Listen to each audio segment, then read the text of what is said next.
Nouvel épisode de rétrospective. Je crois que c'est déjà payé ce nom.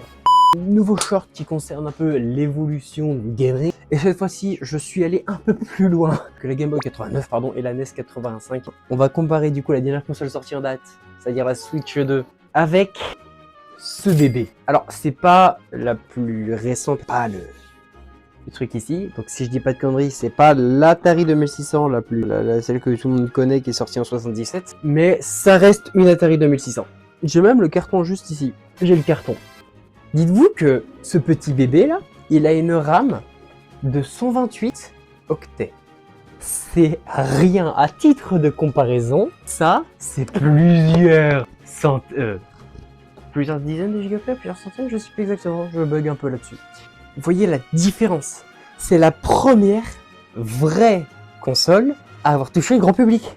Oui, parce que à proprement parler, on a eu la Magnavox Odyssey sortie en 77 avant, ok? En 77. Mais elle avait pas de processeur, ça comptait pas vraiment, il y avait pas vraiment des vrais jeux dessus. Du coup, c'est la première vraie console, l'Atari 2600. C'est elle qui a failli provoquer le crash, celle qui a provoqué le crash du vidéo en 83 à cause de son jeu appelé E.T. Voilà! Regardez-moi sa superbe manette. Un bouton, un stick. On y jouait comme ça, je crois. Imaginez un Smash Bros avec ça. C'était la différence entre la Switch 2 et l'Atari 2600.